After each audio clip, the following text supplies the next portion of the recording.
Welcome to the Save Childhood podcast with Jennifer McCarville. Because childhood has changed, but children have not. Hey everyone, welcome to the Save Childhood podcast. I'm Jennifer McCarville. And I'm Nicole Dugan. And today we're talking about something that is so small. It seems. Yeah. Seems really small. But it's actually so important and so big. Really big. Yeah. Right. In the area of development. And that topic is crossing the midline. Crossing the midline. Yes. And it even sounds simple, right? Right. You just cross a line. You're just crossing the midline. But actually, just like so many things we think sound simple, and then you break them down and you realize how incredibly important and profound these developmental milestones are in childhood. Yeah. And so crossing the midline is something that is really developing, well, from the time they're infants, but definitely mastered by the time they're 5 for sure. Okay, so this is between the ages of 3 and 5, but also when they're toddlers, Absolutely. They're still developing this. Okay. Right. And we'll probably touch on that a little bit. But so basically, what is crossing the midline? So we all know there are 2 hemispheres of the brain. Okay. And we know some interesting things about the brain. We tend to think of the right brain as being more the creative side, the moving side, those things, and the left side of the brain as the more academic and cognitive functions. Right. We also know that in the early childhood years, the right side of the brain has hold. It's really the area we've got to pour into because that is the largest area of development. And then about 8 years old, the left side of the brain, the more logical, academic focused, those kinds of higher level thinking skills, etc., are happening in that right side of the brain. But all throughout growing into that 8th year, we have to be building the right side of the brain strong and coordinating it with the left side of the brain. And that coordination happens when children are crossing the midline of their body, which is also meaning they're getting the left hemisphere to talk to the right hemisphere, basically. So you have to consider that you have a line down the center of your body. Okay. That's the midline of your body. Mm-hmm. And so anytime we are crossing from the right side over to the left side or the left side over to the right side, with any parts of our body, our arms, our legs, also our eyes. That's a really important with visual tracking. Going from one side to the other is actually crossing the midline. And because what we know for children to be successful academically, I mean, there is research, lots of research to support that having the strong coordination and crossing that midline and that bilateral, which is both sides of the body, working together. So being able to do that shows that children have significant proficiency with motor skills and that their school readiness overall, meaning their body's coordinated well so they're able to sit for a lesson, they're able to follow the directions, they're able to do those things that, the appropriate age for academic instruction is 7 years old. Right. So, and we know that the right side of the brain has hold until about 8 years old. And so all of this makes sense. It doesn't mean that you're not developing the left side of your brain. Of course you are. The hemispheres don't operate independently. It's just that one has to be developed. The right side of the brain has to be developed well.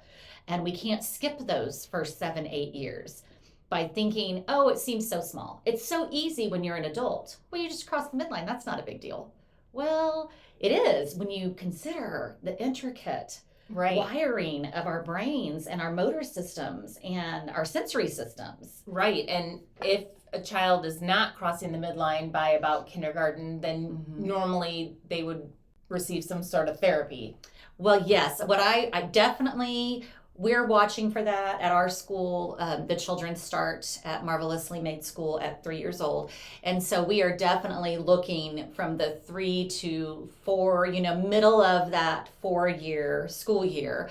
Of course, I always have to point out it varies because of the chronological age of the child. So you're looking at about 4.5. If they aren't mostly consistently crossing the midline, then we would recommend a parent speak to the pediatrician and consider getting an evaluation by an occupational therapist or a developmental pediatrician. And what does it look like? Like, what would it look like if they weren't crossing the midline? What would I, as a parent, be noticing? So you would be noticing that rather than, okay, so they need big pieces of paper, right? The smaller the child, the bigger the paper. We talk about that all the time. And one of the reasons is this: when they're smaller, they need to be moving their arm movements need to be big. So you would notice that rather than the child, maybe reaching across their body to pick up a paintbrush or what have you, and just arching the paper or going across, that they will pass that instrument, whether it's a paintbrush or a pen or pencil or whatever, they will pass it from one hand to the other when they get to about the middle of their body. And so that's an interesting indicator. And of course, not one to be concerned about in toddlerhood or even in those early preschool years, in that window, but something just to pay attention to. Yeah. So crawling, a child who, one of the beautiful things about crawling is it's focusing on that bilateral integration, which is those both sides of the brain, because you're moving the opposite arm with the opposite knee. Yeah. And so crawling is such an important thing. So if you have a child that crawls a lot, yay, that's great. But if you have a child that only crawls for a short amount of time, then I would definitely encourage you to create reasons for them to crawl. Crawl around on the floor with them, pretend you're bears, get a pop-up tunnel that you can put it somewhere in the house that they have to go through to get to you. Just a lot of activities that encourage that crawling all the way through preschool. And then, of course, continuing into kindergarten. Okay. Of course. But so you would notice things like that they would, mostly, even with their eyes, that you would notice that pause in the middle of the body. Interesting. That rather than just moving their eyes to look at a book, they are profoundly moving their bodies or the book. You'll see them like holding a book and move it to one side and move it to the other. It's really an interesting observation. Yeah. And so this is so important that crossing the midline also supports what other academic. Okay, you talked about the eyes and the tracking, which obviously is reading. Right. Well, yeah, so there are 4 main areas that are developed through this strong integration of crossing this midline, right? So one is bilateral coordination, which I did mention, the crawling, the riding a bike, the things like that. Another's fine motor development. And before fine motor development, you have to have large motor development. So in order for handwriting and cutting and skills like that to be well coordinated, crossing this midline with these large motor movements are important, and then that's going to transfer into the small motor movements. Because you think when you cut a piece of paper, both hands coordinate together, and you do have to cross over to manipulate the scissors or the paper that you're cutting or whatever you're cutting. And so that's more of a fine motor skill.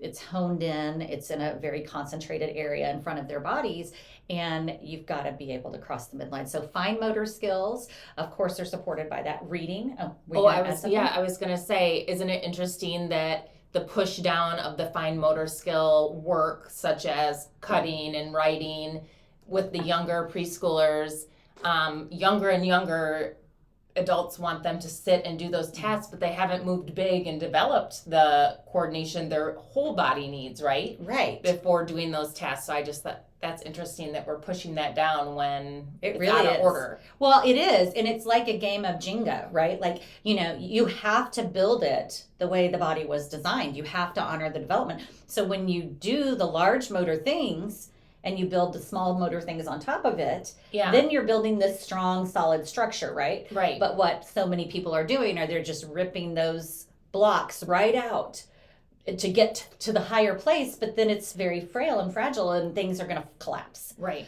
And some children will power through that, but they still will suffer because of it. Because we also know that strong crossing that midline, the strong ability to do that, and for that to be well coordinated, you have stronger reading and writing. Okay.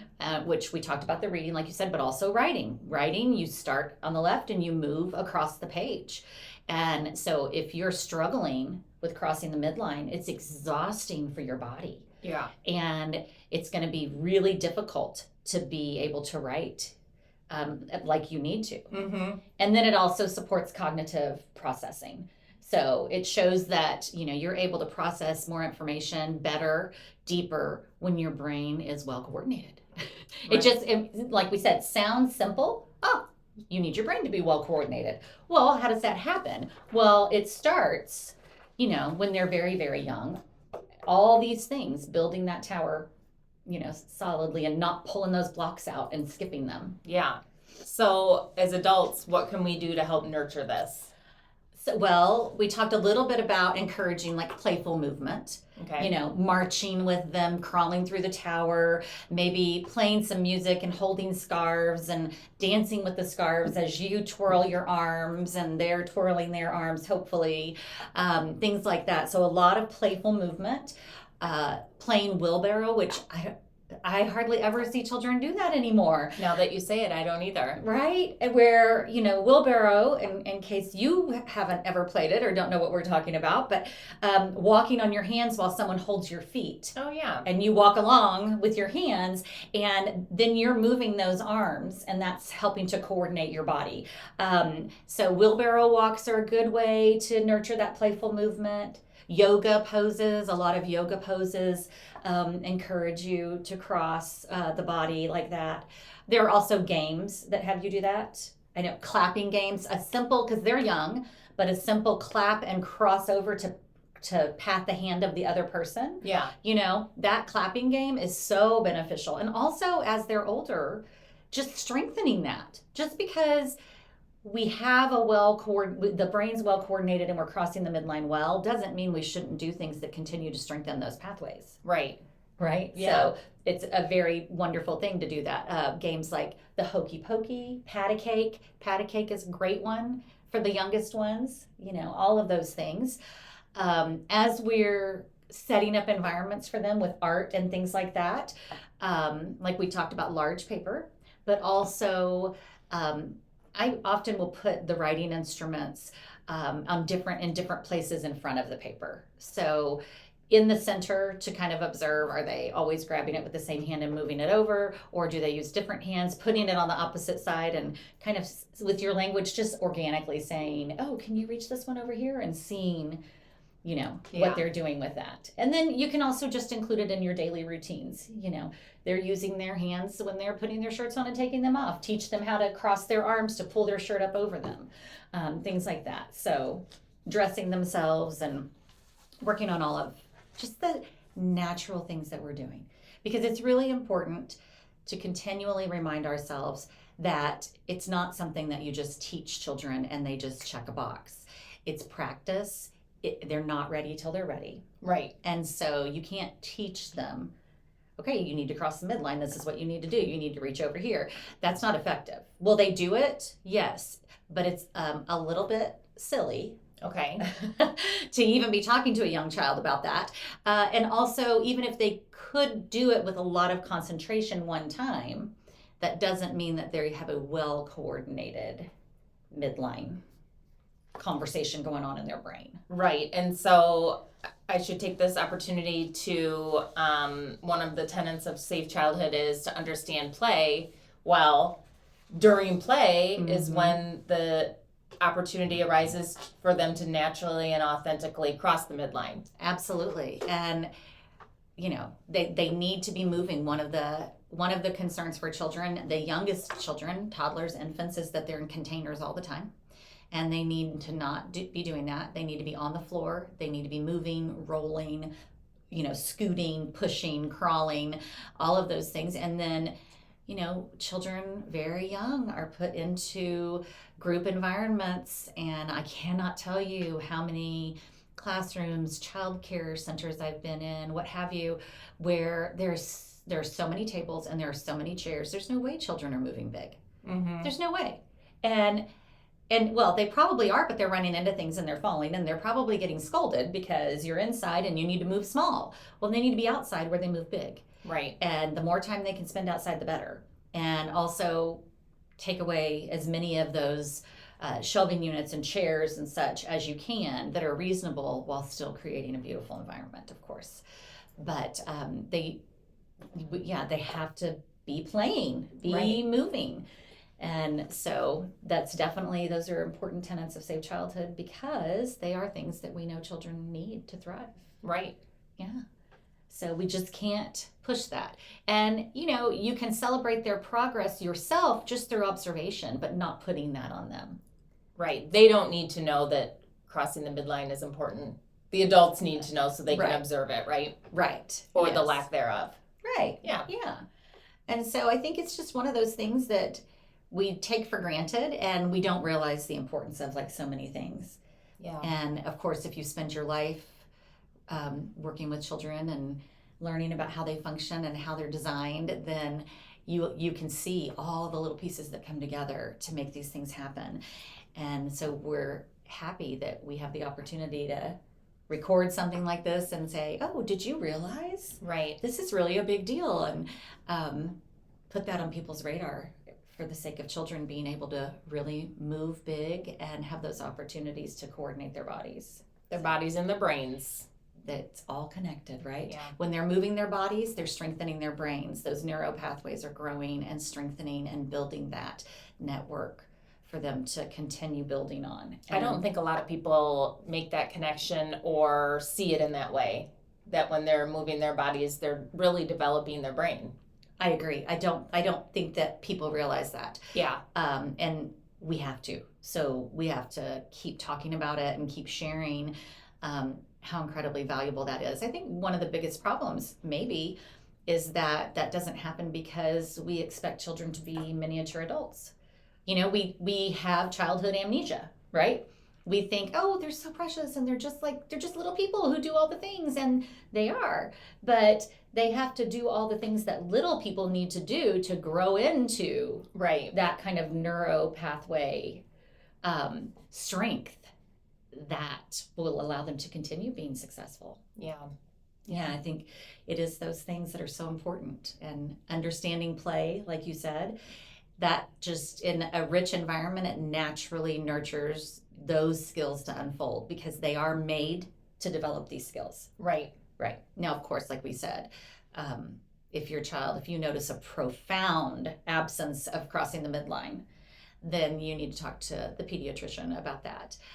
But this is really perfected, for lack of a better word, between the ages of 3 and 5. But of course, everything from 0 to 3 is making it possible. Right. We'll check out our other tenets at savechildhood.org in addition to understanding play. How did we come up with those? Well, actually, we had a parent come in and talk to us about how we had saved childhood for her children, and we started really talking about what that meant and how we do have to save childhood. There is, we have a problem in our society as to how we view children, and every childhood needs to be saved. So we've spent some time really talking about it shouldn't be obviously that you save childhood if you come to our school only. Right. We all are doing wonderful things for children, and the more we learn, the better we can do. So what are the things, if we all did, we could change childhood, ultimately save childhood for children, no matter where we are, no matter, what our resources are, physically, financially, etc., no matter where we are geographically. We know children are made the same. They're made to learn. They're all designed. Development is the same in every culture across the world for always and forever. And it's sequential and it builds. We know these things. So knowing that, and that children are made to learn, then what are the things that everyone could do? So that's how we identified 14 tenets, 14 things that we know we do here. And, we're starting in year 16, going into sweet 16. And we've done this, long enough to know that it works. And if everybody did these 14 things and understood them, and sometimes when you don't understand, just trust the people who are studying it and just do it until you understand better. Right. And that's okay. And rest in knowing that when you do these 14 things, you save childhood for children. That's generational. So if we can do that for a whole generation of children, then they will do it for their children and their children. And we can be part of, it's breaking the cycle. of breaking children. So that's what we are fighting for every day, for children to be a voice for them in those regards, because they're going to grow up more mentally strong, more emotionally strong, more cognitively wired and successful. So it's really exciting, and we've seen it over and over and over in the last 16 years. So Yeah. that's how we came up with it. That's how it all started. So like, follow, comment. If you have any questions, of course, share those with us. Yeah. You can find us on TikTok, YouTube, Instagram, Facebook, but we would love for you to join the movement, learn more about it, and join us at our conference in November. Yes, the conference is in November. It's coming quickly. Still time to register and make plans. Yeah. So we hope you can join us for that, because it really is a really valuable time. Oh, I agree. So thanks for joining us today, and we'll see you next time. Have a great day. Thanks for joining us today. To learn more and join the movement, go to savechildhood.org.